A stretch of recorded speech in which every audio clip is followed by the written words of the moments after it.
ta lumière brille au milieu de nos ténèbres, que ta lumière brille sur la terre comme dans le ciel. Lorsque ta voix retentit, toute obscurité s'enfuit, que ta lumière brille.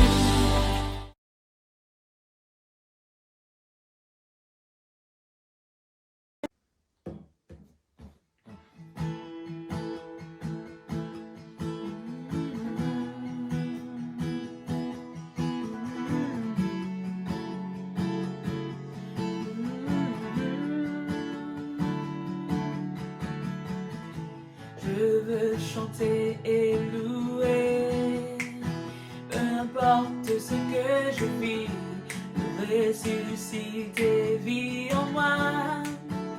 Son nom est Jésus, je suis né de Dieu, je suis victorieux, je suis né pour influencer,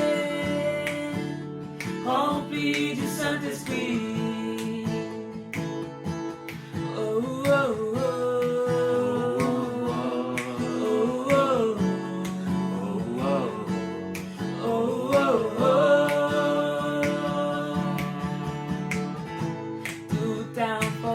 Contre moi est nul et sans effet, le ressuscité vit en moi. Son nom est Jésus, je suis né de Dieu, je suis victorieux, je suis né pour influencer, rempli du Saint-Esprit.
Bonjour à tous, j'espère que nous allons bien.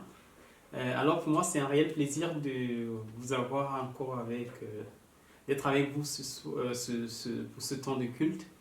Et pour ceux qui ne me connaissent pas, déjà c'est José Mouezeux et voilà, ça fait quelques fois que j'ai pu être invité, merci à Christo.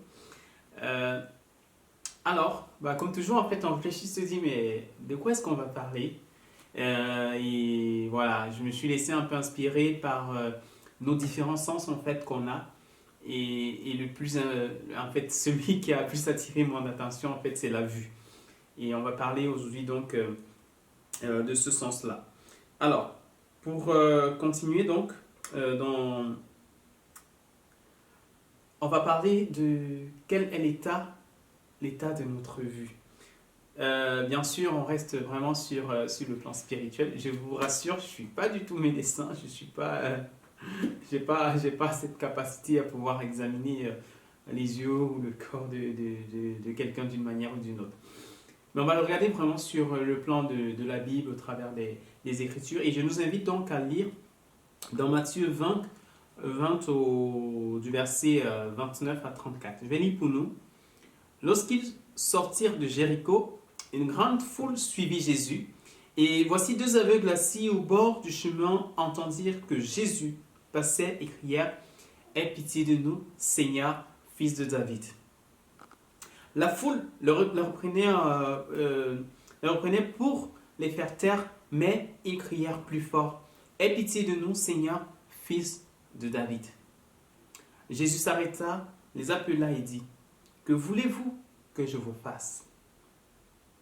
Ils lui dirent, Seigneur, que nos yeux s'ouvrent.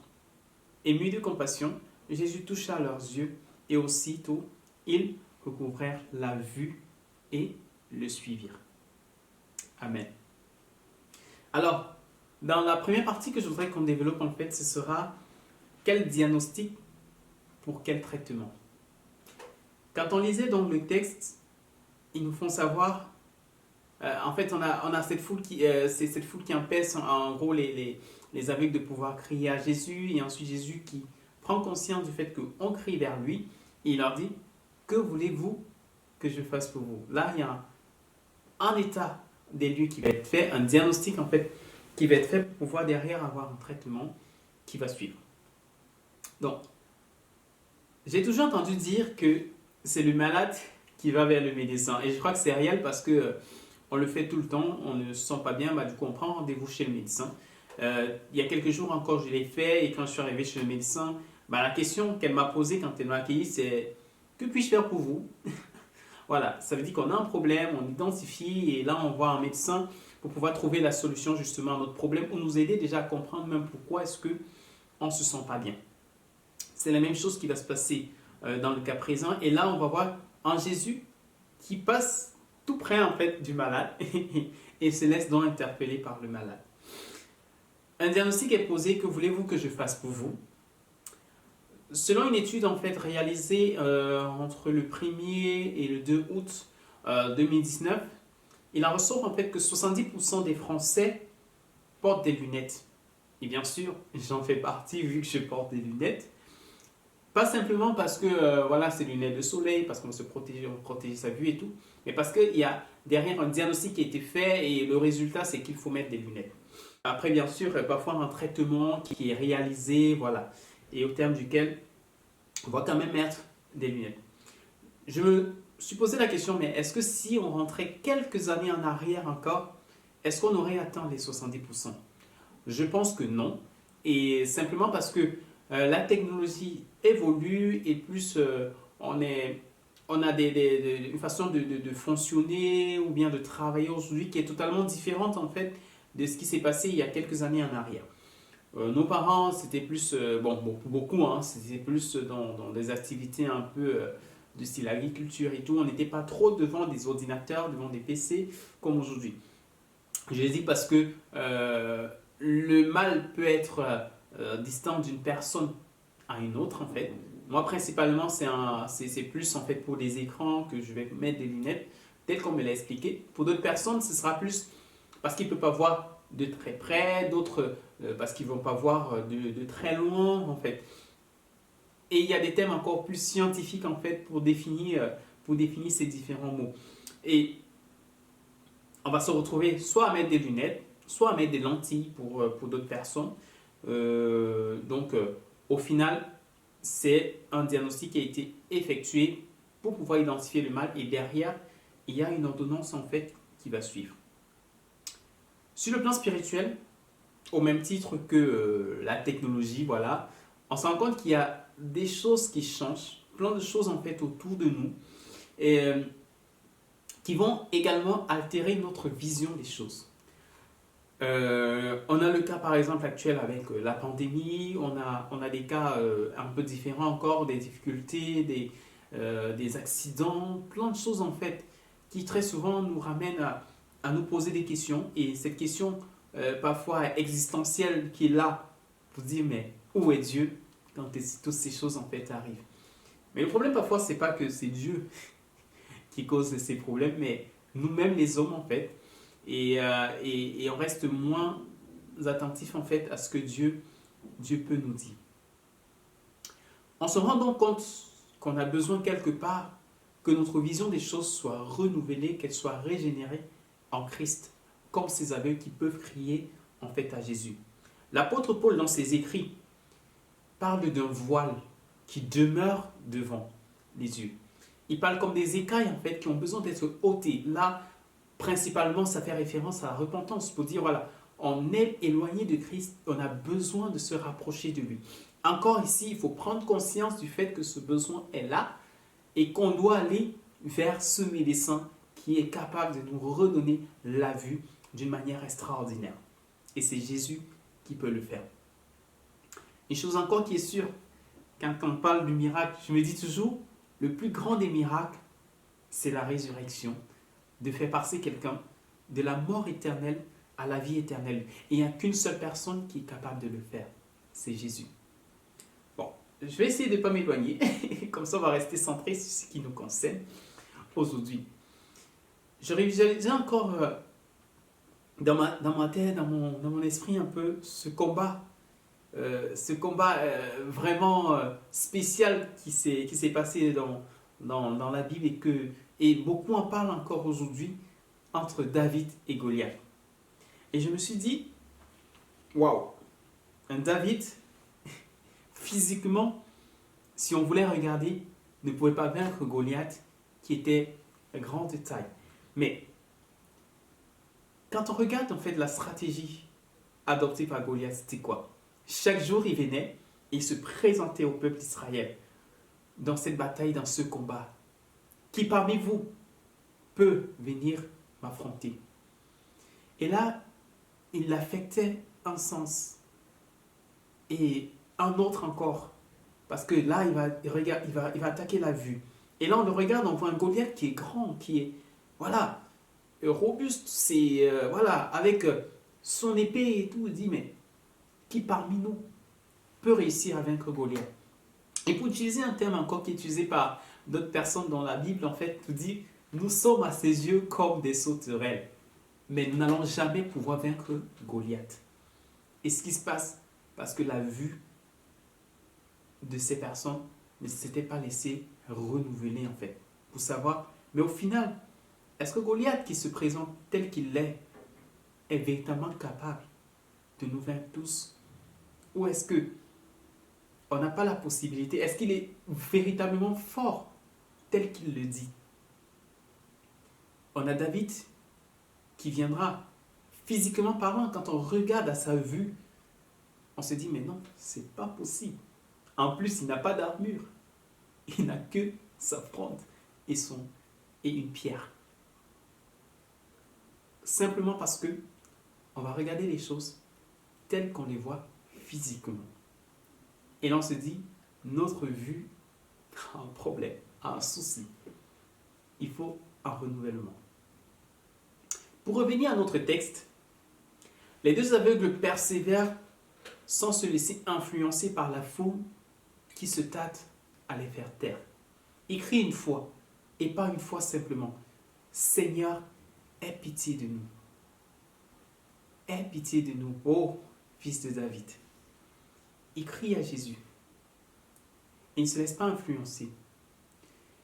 Ils n'ont pas vu Jésus. Ben oui, ils ne pouvaient pas le voir. Mais ils ont entendu.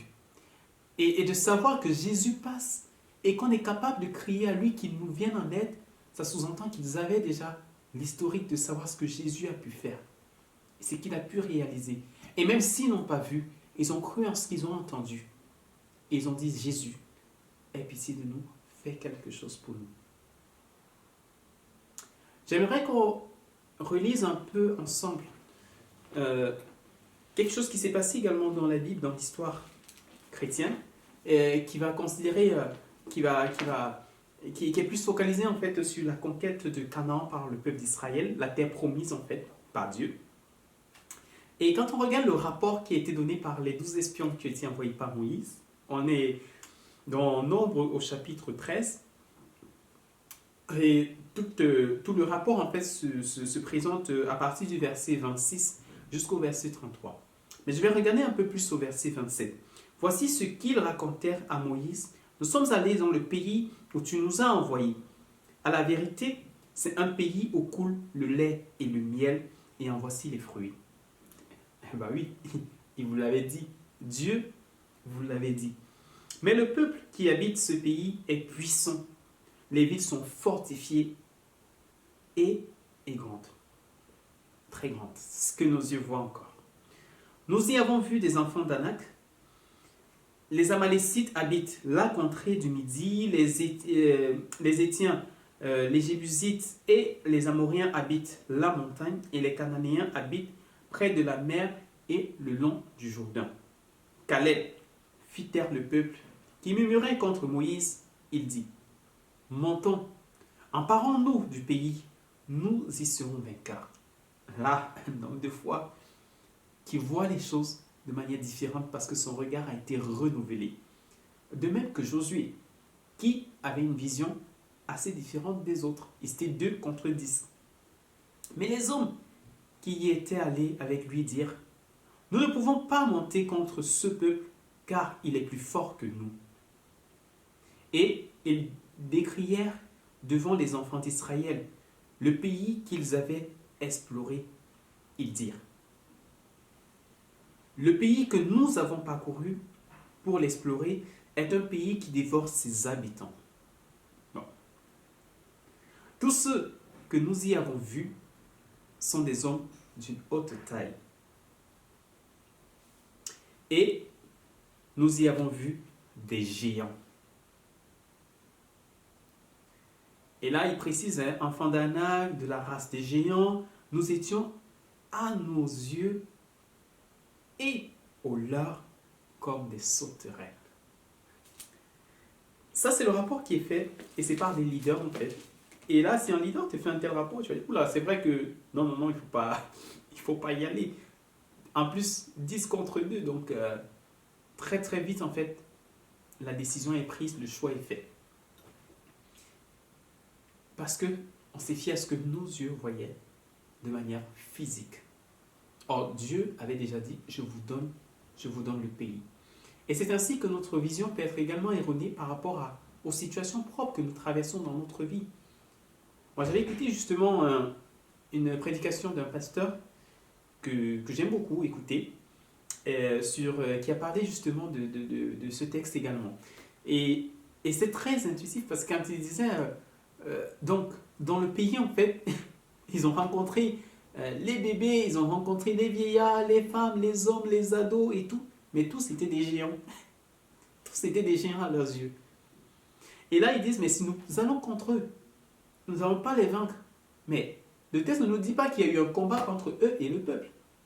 Donc comment pouvaient-ils savoir qu'ils allaient être vaincus? Mais bon, parce qu'on s'est fié toujours à ce que nos yeux voient. Souvenons-nous, David et Goliath. Ce que nos yeux voient. Et là, ils disent, mais c'est un pays quand même, on reconnaît que là, il coule le lait et le miel. Mais oui, en plus, ils ont ramené des provisions. Ils ont ramené des provisions et ils sont revenus en vie. Alors, quand on lit le rapport, si c'était vraiment ce qui est, bon c'est vrai que c'est ce qui est, mais je veux dire, il y a quand même une contradiction quelque part un peu avec ce qui s'est passé au final. En fait, ce qui est et le fait qu'ils soient revenus. Parce qu'ils sont terrorisés par la peur et là, ils imaginent tous les scénarios en fait possibles. Encore parce que nos yeux nous éloignent en fait de ce qui est réel. Si on n'a pas une vision renouvelée des choses.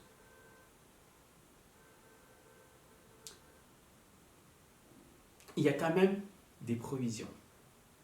Il y a quelques années, en fait, porter des lunettes pour moi était une question de classe qu'autre chose. Et là, c'est vrai, quand on porte ces lunettes, on se dit, waouh, on doit pouvoir regarder, est-ce que c'est quelque chose, un style qui me va, qui me correspond et tout. Mais au plus loin, en fait, dans ce qui peut être physique, matériel, en fait, il y a un diagnostic qui est fait au préalable par un médecin qui dit, voilà, votre vue, voilà, il y a ce problème-là et tout, mais maintenant, pour pouvoir le corriger, vous avez besoin de tel être élément. Alléluia. Pour le plan spirituel, on a Jésus. On a Jésus, on a le Saint-Esprit qui est avec nous. Et donc, il y a quelques années, pour moi, c'était plus en fait un luxe en fait de mettre des lunettes. Voilà, c'était quelque chose de classe et tout. Surtout, on avait la possibilité de choisir sa monture, de choisir son style qui correspond mieux. Et encore, quand on est au lycée, quand on est au collège, c'est encore c'était quelque chose d'un peu plus au-dessus parce que on paraissait plus pour celui-là qui est intelligent, qui est un intellectuel et tout. Donc voilà, on en rigole en fait quand on y pense encore aujourd'hui. Après, quand on a des lunettes et tout, à un moment donné, on en a marre d'en mettre. Et là, il y a une évolution un peu plus avec les lentilles. C'est plus adapté aussi parfois à certaines circonstances, mais aussi compliqué à gérer. Moi, personnellement, je ne sais pas si je mettrais des lentilles. Mais au final, ce que nous pouvons retenir également, c'est qu'il y a un diagnostic qui est fait et pour l'un ou l'autre, en fait, on a un mal qui est identifié, un problème qui est identifié et derrière, il faut une solution, en gros, qui va permettre de corriger, en fait, le problème qui est identifié. Donc, le plus important dans cette partie, c'est d'être conscient qu'on a Jésus qui est présent à côté de nous, qui est présent au milieu de nous, qui est présent en nous, de prendre conscience, en fait, qu'on a un besoin d'être renouvelé, régénéré, en fait, pour pouvoir aller vers le médecin afin qu'il puisse nous accorder la solution. Et que Jésus nous dit, que veux-tu que je te fasse? J'aimerais vraiment qu'on y pense encore, qu'on y songe encore en soi-même, d'entendre Jésus nous dire, que veux-tu que je te fasse? Vous allez me dire, ok, on prend conscience qu'on a les yeux malades, en quelque sorte, entre guillemets, et peut-être même que tout le corps l'est également, mais c'est quoi la suite? C'est quoi la suite? Et on va essayer de le développer dans cette deuxième partie qui dit en fait quel traitement pour une vision régénérée. L'économie avance et pour se faire remarquer en fait, il est indispensable de mettre en avant ses produits. Les entreprises vont davantage développer quelque chose d'assez poussé dans ce sens-là. On a du marketing qui se développe dans tous les sens. On a du e-commerce, on présente une certaine facilité à avoir le produit. On a des avantages concurrentiels même, une paire achetée, une paire offerte et même parfois deux paires offertes. On peut choisir après une lunette de vue et après derrière lunette de soleil parce que voilà, ça va un peu dans le package qu'on va avoir chez notre opticien. Je suis allé donc il y a quelques jours en fait pour renouveler ma paire de lunettes et je vous assure que c'était oula. Je me demande, mais comment est-ce qu'on va faire pour s'en sortir? Gloire à Dieu, je n'étais pas seul, j'étais accompagné, donc du coup c'était facile de pouvoir faire le choix. Bien sûr avec l'accompagnement du monsieur de magasin. Hein. Voilà, déjà le rayon homme et tout, si je peux dire ainsi, est blindé de pèlerins. Il faut regarder le style, la couleur, ce qui nous correspond le mieux, ce qui nous représente le mieux, qui nous va mieux en fait. Donc à chaque fois, il y a un peu de mieux dans tout ce qu'on veut, dans tout ce qu'on veut prendre, dans tout ce qu'on veut faire comme choix. Et avant d'aller chez l'opticien, j'avais déjà pris un premier rendez-vous avec le médecin. Je vous assure, quand je suis allé chez l'opticien, ça faisait déjà 1 an que j'avais mon ordonnance. Je peux jeter un peu la faute sur le contexte actuel qui me dit voilà, c'est bon, j'avais pas trop l'occasion et tout, on était confinés, voilà et tout ça. Mais ne suivez pas forcément mon exemple. Si vous avez votre ordonnance, allez-y, il n'y a pas de souci. Et en dehors de tout ça, en fait, ce que je veux dire, c'était pour un souci en fait de renouveler mes lunettes. Et ça fait à peu près 8 ans, 9 ans que je mets des lunettes et ça c'était mon 3e rendez-vous en fait.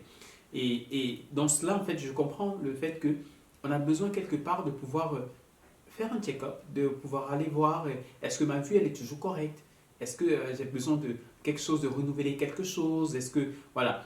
Je dis j'ai fait 1 an avant d'aller finalement pour mettre en avant mon ordonnance, mais le médecin m'avait déjà dit quand même que les lunettes que vous portez actuellement, c'est ceux-là encore parce que je n'ai pas encore récupéré la nouvelle paire.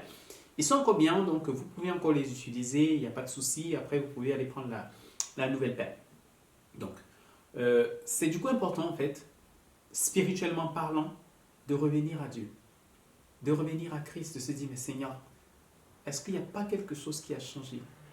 Ma vision des choses, parce que je me suis laissé accabler par ce qui m'entoure, ce qu'on voit en fait, parfois ne nous donne pas envie d'espérer et on se dit voilà, tout est fini, tout est foutu en fait, on ne va pas s'en sortir.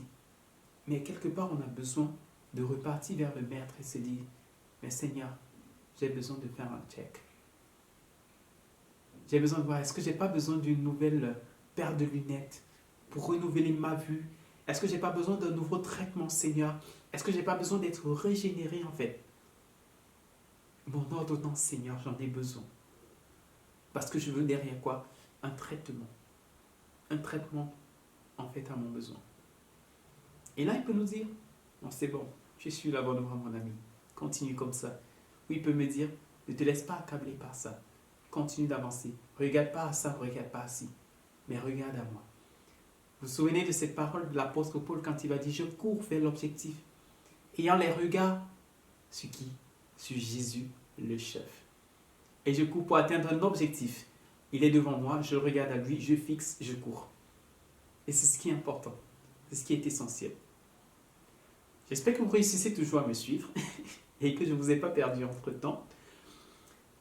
On a fait dans un diagnostic qui entraîne une prescription médicale. Et ce n'est pas tout, il faut mettre en exécution. N'attendons pas toujours un an ou plus en fait pour pouvoir le faire. Mais ce que Dieu nous demande de faire, c'est maintenant qu'il faut le faire. S'il faut changer notre façon de voir, c'est maintenant qu'il faut le faire. S'il faut comprendre que les circonstances doivent pas m'accabler et m'empêcher de vivre normalement, c'est maintenant qu'il faut le faire. C'est pas du tout demain. Et c'est pas qu'une fois, Seigneur, oui, ça a été renouvelé, c'est bon. Et là, on n'en parle plus, non. J'ai besoin de repartir, en fait. Parce qu'il y a toujours ce qui est parasite qui nous entoure, en fait, qui vient influencer, en gros. Mais on a besoin, en fait, de pouvoir les sortir, les enlever, de pouvoir traiter, afin de garder la bonne vision. Pour revenir à notre test, face à la réponse des aveugles, quand Jésus a dit, que veux-tu, que voulez-vous que je fasse pour vous? On a deux choses qui se sont produites. Jésus est ému de compassion pour ces deux personnes-là. C'est pas pour dire que Jésus est toujours prêt en fait à nous aider. À qui crie à lui, il est prêt à agir. Il attend que le cri, le go pour dire Seigneur, vas-y. Et comme c'était un Apocalypse, je me tiens à la porte de ton cœur et je frappe. Et ce besoin justement qu'on a de Jésus, ça peut être parce qu'on a besoin d'être renouvelé pour marcher, continuer à aller dans la marche avec Christ. Ou parce qu'on a besoin de faire un premier pas avec Jésus. On a besoin de le rencontrer afin d'aller encore plus loin. Ou bien de déclencher quelque chose de nouveau dans notre vie. Première chose, il est ému de compassion. Il est prêt à agir. Il est prêt à aider. Il est prêt à soutenir. Deuxième chose, le traitement. Il agit. Parce qu'il sait quelle est l'ordonnance. Il sait ce dont ils ont besoin. Et là, la deuxième chose, il touche leurs yeux. Et là, bam, il retrouve la vue. Il retrouve la vue. Immédiat. Il n'y a pas eu besoin d'attendre. S'approcher de Jésus, c'est très bien. Mais également laisser Jésus, en fait, toucher et changer les choses. Réparer ce qui est cassé. Oui, ça, il veut le faire, il peut le faire. Pourquoi nous crions à lui? Pourquoi est-ce qu'on crie à lui? C'est maintenant qu'il faut le faire. Dans la parole, en fait, on a une manière différente, en fait, par laquelle des personnes ont été guéries. Pour d'autres personnes, voilà, là, pour le cas de ces aveugles, Jésus a juste touché les yeux et c'était bon. Pour d'autres, en fait, on dit, il a pris de la salive, il a fait de la boue avec, il a appliqué dans leurs yeux, sur leurs yeux. Il y en a, voilà, allez vous laver à tel endroit. Jésus a une façon différente d'agir pour chacun de nous. C'est pas la même chose. C'est pas la même chose. C'est pas une formule magique et tout qu'on va réciter et ça ira, non. Rapprochons-nous. Notre traitement, il est spécial. Pour toi, il est différent du mien. Ainsi de suite. Comme en fait, on n'a pas le même mal des yeux, on ne portera pas les mêmes lunettes, on n'aura pas le même diagnostic, on n'aura pas une même ordonnance. Même s'il y a des choses qui reviennent, non. C'est différent. La manière dont il agit avec chacun de nous. Il est très important que soi-même, on s'approche de Jésus. Et qu'on saisisse non seulement l'ordonnance, mais également la solution et la guérison. Pour nous, Christ connaît ce qui est nécessaire. Il a la bonne taille des lunettes, il a la bonne monture, il a les bonnes mesures. Il sait comment adapter notre vue et de manière correcte et parfaite.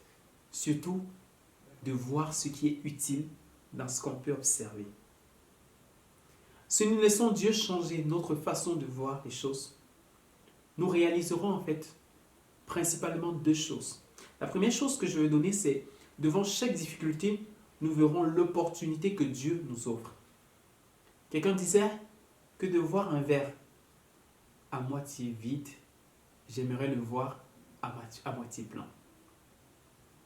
Et même au final encore, le plus important, c'est de dire, il y a Jésus. Qu'il soit à moitié vide, à moitié plein, ou même vide. Il y a Jésus qui est là. Pouvoir saisir ces opportunités qui sont présentes dans les situations. Le peuple de Dieu, autour de Jéricho, la muraille était là, elle avait une renommée en fait redoutable. C'était se dire, mais personne ne peut renverser cette muraille. Et c'est une sécurité en fait pour le peuple de Jéricho de se dire, on a notre muraille qui nous protège en fait contre ce peuple. Mais cette muraille n'a pas été un obstacle à Dieu parce qu'ils ont pu atteindre l'objectif qu'il avait fixé pour eux. Quand on regarde le peuple d'Israël quand ils sortent d'Égypte et que là devant c'est la mer et qu'ils ne peuvent plus avancer et que derrière il y a l'Égyptien qui arrive avec Pharaon et son armée qui est là derrière à courir. Mais les yeux ne peuvent que leur donner de comprendre que c'est foutu, c'est fini. On est tous morts. Mais une opportunité était là. Et Dieu leur donne de voir quand il ouvre la mer. Une façon différente de voir les choses. Dans Jacques 1, verset 2 à 4, il est écrit, « Mes frères, regardez comme un sujet de joie complète les diverses épreuves auxquelles vous pouvez être exposés, sachant que l'épreuve de votre foi produit la patience. Mais il faut que la patience accomplisse parfaitement son œuvre afin que vous soyez parfaits et accomplis sans faillir à rien. » Ce texte m'a toujours challengé. Tout n'est pas facile, mais prenons courage. Appuyons-nous sur Jésus. Appuyons-nous sur Jésus. Je sais que certaines situations de la vie, telles que nous les voyons, nous font plier le genou, étant au-dessus de nos forces. Oui, mais n'est-ce pas également parce que nous les regardons d'une manière différente de celle dont nous devons le faire? David disait, « Moi je viens au nom de l'Éternel » quand il affrontait Goliath. Goliath, tu pouvais venir avec tes muscles, avec ta force, avec ton armure, mais moi je viens au nom de l'Éternel. Le premier point que nous avons vu justement disait, devant chaque difficulté, nous devons regarder en fait à l'opportunité que Dieu nous offre en fait. Et deuxièmement en fait, c'est les projets, de pouvoir regarder en fait les projets que Dieu place devant nous, même si cela semble en fait inaccessible en fait. Et oui, d'un point de vue humain en fait, ça peut être inaccessible, mais Dieu, il est capable de nous donner de réaliser en fait ces projets-là. Et pour cela, on pourra bénir Dieu, pas parce qu'on aura pu réaliser cela de nos propres forces, mais parce que c'est Dieu qui l'a réalisé au travers de nous. On verra encore ça. Dans ces points, je tiens à souligner l'importance en fait d'être conduit, justement également par Dieu, pour des projets qu'on veut réaliser. Dans 2 Corinthiens 3, verset 18, nous tous, qui le visage découvert, contemplant comme dans un miroir la gloire du Seigneur, nous sommes transformés en la même image, de gloire en gloire, comme par le Seigneur l'Esprit. On prend ce texte, nous sommes transformés, renouvelés. Et dans le verset précédent, il précise en fait que là où est l'Esprit du Seigneur, là est également la liberté. La liberté que Christ veut nous donner d'avoir. Je me rappelle en fait, quand j'ai eu l'opportunité en fait, dans le cadre de l'acquisition de mon appartement, c'était assez compliqué parce que ça s'est précédé par des difficultés en quelque sorte. Et j'ai senti en fait en moi-même un relâchement en fait dans le projet. Je ne voulais plus trop m'impliquer parce que je me disais ça ne sert à rien, je l'aurai jamais, donc voilà. Et c'était sur plusieurs aspects en fait que je pouvais ressentir la difficulté. Et j'ai senti Dieu justement me dire, pourquoi est-ce que tu arrêtes de rêver? Parce que c'était un projet, c'était un plan que Dieu avait tracé pour moi. Et il m'avait donné cette opportunité sans que je me demande en fait. Je ne m'attendais pas du tout quand elle s'est présentée. Et là, j'ai saisi l'opportunité. Et là, Dieu me dit, mais pourquoi est-ce que tu arrêtes de rêver? Je ressens ça. Et là, j'ai recommencé encore à reprendre, à se dire, ok, je visualise, je me dis, ça va le faire. Et j'imaginais encore comment est-ce que je devais agencer l'appartement et tout le reste en fait. Et finalement, ça s'est concrétisé. Et aujourd'hui, quand je peux donner gloire à Dieu, je ne dirais pas que j'ai réussi à le faire, mais que Dieu a réussi à le faire au travers de moi. Toute la gloire lui revient. Jésus disait à Marthe, ne t'ai-je pas dit que si tu crois, tu verras la gloire de Dieu? Et nous donc, qu'on puisse croire et voir la gloire de Dieu. Voir les choses de manière différente. Nous traversons une période assez particulière. Il y en a déjà eu de telles situations d'une autre manière. Et il y en aura encore. Il y en aura encore des situations différentes. Et c'est pourquoi on a besoin de ne pas se focaliser sur la situation et de dire, bon, on attend qu'elle passe et après, oh, non. Mais on a besoin de voir les choses d'une manière différente en fait. De voir les opportunités qu'on peut saisir encore dans ces circonstances-là. Pour la plupart, certains, moi j'ai vu ce rapprochement qu'il y a eu au niveau de la famille parce qu'on était confinés et ça a permis de développer d'autres choses, d'autres aspects en fait de la vie qu'on n'avait pas l'occasion de le faire parce qu'on était appelés à plein d'autres choses. On voit en fait l'opportunité qui se présente dans la situation. Prenons courage en ces périodes, en ces temps. Sachant par la grâce de Dieu tirer profit en fait de chaque moment que nous avons. Et je le dis à moi-même exactement. J'aimerais conclure là pour ne pas être très long et dire simplement, laissons Dieu changer l'état de notre vie afin de la rendre encore plus meilleure, afin de la rendre meilleure qu'elle n'est aujourd'hui, pour qu'on puisse ne pas se laisser accabler totalement par ce qui nous entoure, mais de voir derrière toutes les opportunités qui se présentent. Seigneur, je te prie de nous aider dans cette marche. Change, Seigneur Dieu, notre vision des choses. Comme ces aveugles qui pouvaient crier à toi et dire, aie pitié de nous. Seigneur, nous voulons crier à toi. Nous dis, Seigneur, change notre façon de voir les choses. Et Seigneur, que nous puissions agir comme ces aveugles qui, ayant été guéris, se sont mis à te suivre.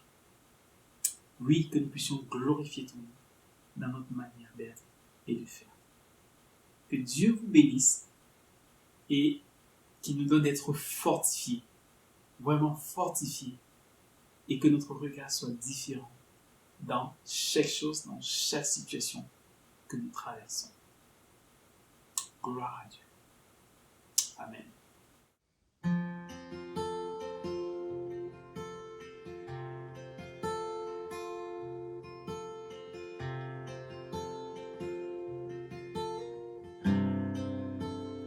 Merci pour la croix, Seigneur. Merci pour le prix payé.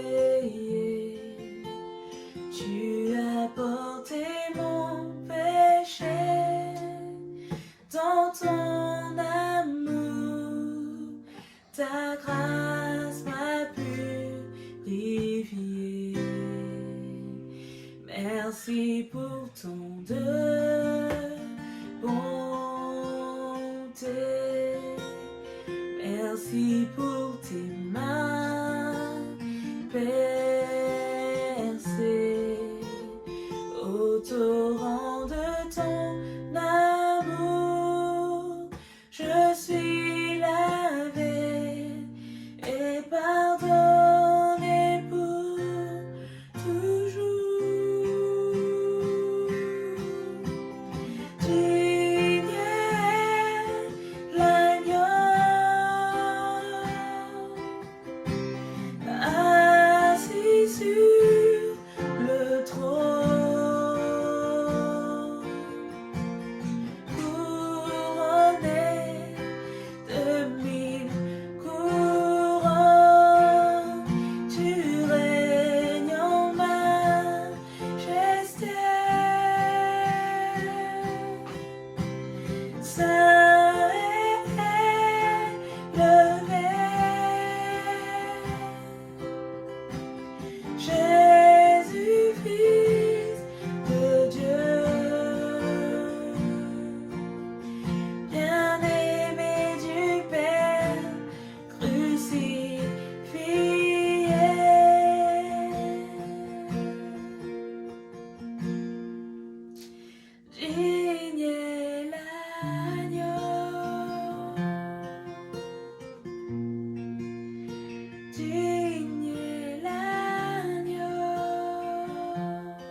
Merci pour la croix, Seigneur.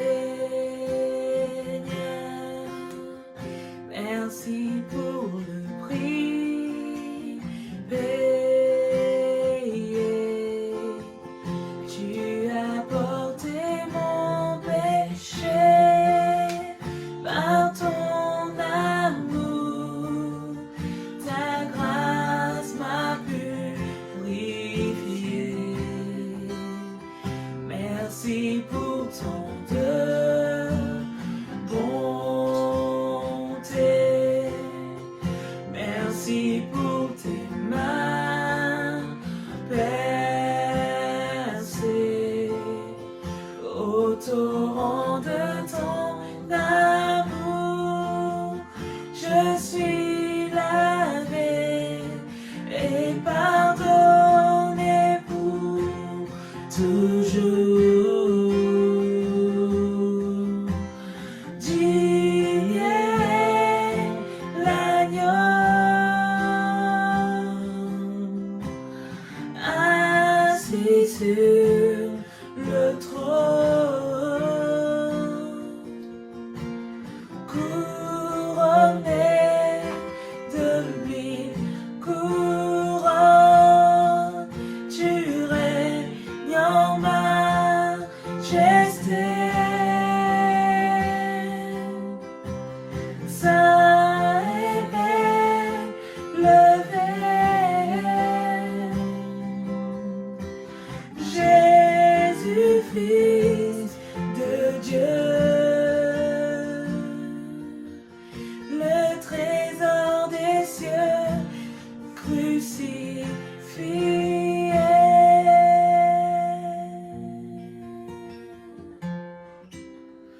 Digne est l'agneau,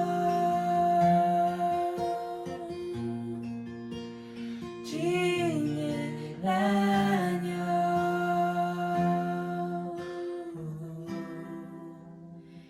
digne est l'agneau,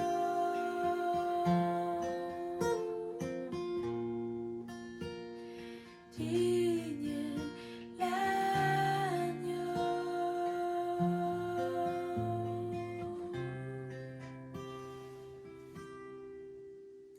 Amen.